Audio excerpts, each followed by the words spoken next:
We're going to start with a russet potato cut in half lengthwise, and then we're going to cut 8 to 10 wedges on the diagonal from each half. Just be careful of your fingers because it can get slippery. Once that's all cut up, we're going to put it into a large bowl and cover the potatoes with hot water. Hot tap water is fine. We're going to set the potatoes aside and let them soak for 20 to 30 minutes, and in the meantime, we're going to season the chicken thighs with some salt, pepper, garlic powder, onion powder, and cayenne pepper. If you want your chicken thighs spicier, add more cayenne pepper. If you want them less spicy, add less. You can even add none at all. I'm spraying nonstick cooking spray into my air fryer basket and placing the chicken thighs seasoned side down. We will set that to 360 degrees for 8 minutes. In the meantime, I'm going to start making the white Alabama barbecue sauce, which needs a half a cup of mayonnaise, 2 tablespoons of apple cider vinegar, and it was right about here that I remembered I forgot to season the other side of the chicken thighs. I take the air fryer basket out and I'm just going to season it the same way with garlic powder, onion powder, salt, pepper, and then cayenne pepper. I'll just place the air fryer basket back and let it finish cooking. And back to the barbecue sauce, I'm going to add a half tablespoon of lemon juice, and you're not adding it right if you're not squeezing it all over yourself, and 1 tablespoon of sugar, a 1/4 tablespoon of salt, and a 1/4 teaspoon of black pepper.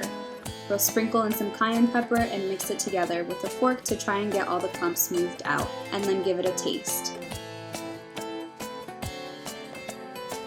I decided mine needed a little bit more cayenne pepper, and the earlier in the recipe that you make the sauce, the better, because the longer it has to sit with the seasonings, the better it will taste.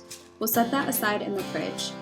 The chicken thighs have finished the first 8 minutes, so I'm flipping them over to cook it again at 360 degrees for a final 8 minutes. While the thighs are on their final cook, we will take the potato wedges out of the water and pat them dry in between a layer of paper towels. When they're dry, we will add them to a medium-sized bowl.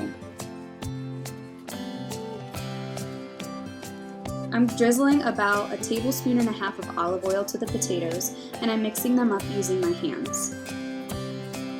For the seasonings, we're just going to use measurements from our hearts of salt, pepper, garlic powder, thyme, and 2 small pinches of rosemary leaves, some smoked paprika, and a small amount of parsley. Make sure to mix it together so the wedges are evenly coated. When the chicken thighs are finished, they should look crispy on the outside, and I promise they'll be juicy on the inside. I'm going to take out the chicken thighs and set them aside. I am not going to clean the air fryer basket of the chicken fat because this will help add flavor to the potato wedges. I'm adding in the potato wedges to the basket and trying to get them in an even layer. We are going to cook them at 400 degrees for 12 minutes, and they should look like something like this after the first 12 minutes. Flip them over as best as you can and keep them in one even layer. Just try to be careful when you're flipping them because they will still be soft and they have a tendency to tear, but even if they do, they'll still taste great. We'll cook them for another 12 minutes at 400 degrees, and this is what they look like when they're all done. I've never made them before, and they were the best potato wedges I've ever tried. Oh my god. Hot. Holy.